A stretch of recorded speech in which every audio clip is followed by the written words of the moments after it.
Comment passer une soirée à réfléchir à son avenir en famille, dans une ambiance détendue et festive?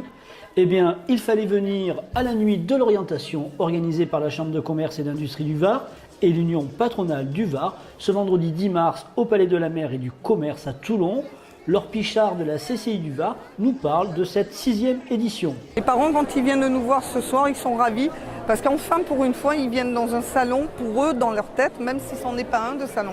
Ils sont ravis de pouvoir accompagner leurs enfants et de pouvoir voir justement quelles sont les possibilités d'orientation qu'ils vont avoir. Parce que généralement, l'enfant, il a des choix ou pas, mais n'empêche que quand ils seront dans un salon, c'est souvent en journée, les parents ne peuvent pas les accompagner. C'est un peu pour ça qu'on fait ça en soirée de 18h à 22h.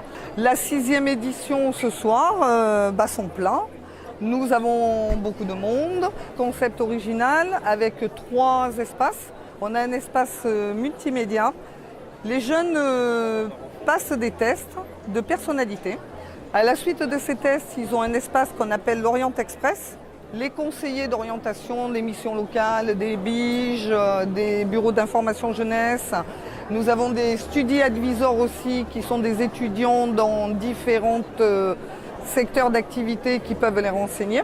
La Maison de l'Emploi est présente aussi pour tout ça. Une fois qu'ils ont été renseignés sur cette orientation, ils peuvent à ce moment-là rencontrer les métiers, dans l'espace métier, les professionnels qui eux sont présents pour leur parler de leur quotidien. En effet, de nombreux professionnels ont donné de leur temps toute la soirée pour répondre aux questions des jeunes comme Jean-Marc et Gilles.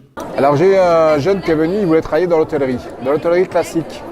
Il ne s'attendait pas à ce que je lui parle du camping, de l'accueil, l'agent d'accueil dans un camping. Je lui ai fait découvrir un peu ce métier d'agent d'accueil et il est reparti très motivé en fait. Je lui ai donné ma carte et je lui ai dit de m'appeler si jamais il avait besoin d'infos. La première personne que j'ai rencontrée était une jeune femme qui, à 16 ans, avait une vocation d'être chauffeur routier. Ce qui est très beau, on en a chez nous, mais c'est rare. Globalement, dans le secteur d'activité du transport, c'est quand même très largement masculin. Mais effectivement, on a des chauffeurs routiers féminins qui ont de la poigne, qui ont un réel tempérament. Et donc, je n'ai que confirmé son projet professionnel, puisque derrière, effectivement, comme je le disais juste avant, il y a des débouchés, il y a un avenir radieux pour ce type de personnes-là. Ce rendez-vous annuel très bien organisé dans une ambiance conviviale et festive a permis à de nombreux jeunes de réfléchir à leur envie, leur profil et leur avenir, et pourquoi pas à apaiser leur angoisse face à l'avenir professionnel. En tout cas, rendez-vous l'année prochaine pour une nouvelle nuit de l'orientation.